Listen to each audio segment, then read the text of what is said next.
हरियाणा की अनाज मंडियों में कच्ची पर्ची पर रोक लग गई है। आढ़तियों को अब जी फॉर्म जारी करना हुआ जरूरी। कच्ची पर्ची के जरिए किसानों से होता था धोखा।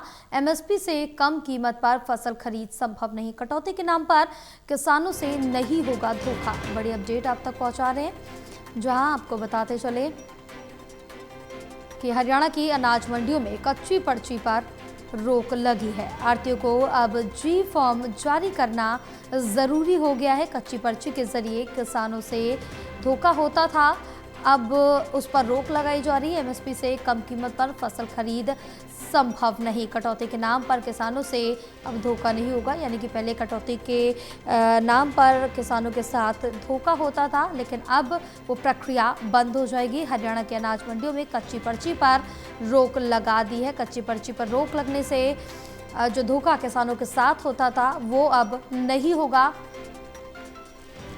चलिए और जानकारी लेंगे, हमारे साथ associate editor doctor Mahesh Kumar जुड़े हुए। महेश, क्या कुछ अपडेट मिल पा रहा है कच्ची पर्चियों की रोक पर, क्योंकि पहले किसानों के साथ कटौती के नाम पर धोखा था, लेकिन अब उस पर रोक लग सकेगी? देखिए, बिल्कुल एक नया नोटिफिकेशन आज जारी किया गया, जिसमें अनाज मंडियों पर ये नोटिफिकेशन लागू किया जाना है तुरंत प्रभाव से। कच्ची पर्ची जो सिस्टम, हालांकि ये पहले से गैर कानूनी था, लेकिन व्यावहारिक चाल चलन में ये कच्ची पर्ची हमेशा देखने को मिलती थी। और किसान जैसे ही अपनी फसल मंडियों तक लेकर आता तो किसान के हाथ में ये कच्ची पर्ची थमा दी जाती थी, जिसमें पूरा लेखा जोखा रहता था कि किस रेट पर किसान से उसकी फसल खरीदी गई है, कितना उसमें कटौती की गई है, क्या कुछ वजन उसका था। ये तमाम जो जानकारी है कच्ची पर्ची पर लिखकर किसान के हाथ में थमा दी जाती थी। लेकिन अब ये पूरी व्यवस्था की गई है। ये सुनिश्चित अब मंडी के प्रबंधन से जुड़े लोगों को करना होगा कि किसी भी सूरत में किसी भी तरह की कच्ची पर्ची हिसाब किताब को लेकर नहीं चलाई जा सकती।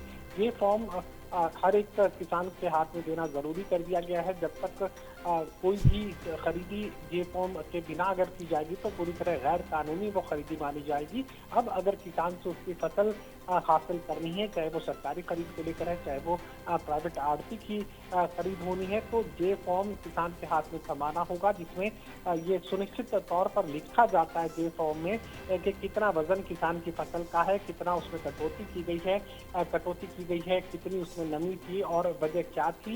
इसके अलावा किस रेट पर, किस दर पर किसान से उसकी फसल खरीदी गई है। दरअसल एमएसपी से कम की कीमत पर किसानों से फसलें खरीदी जाती थी और जिसका नुकसान किसानों को झेलना पड़ता था।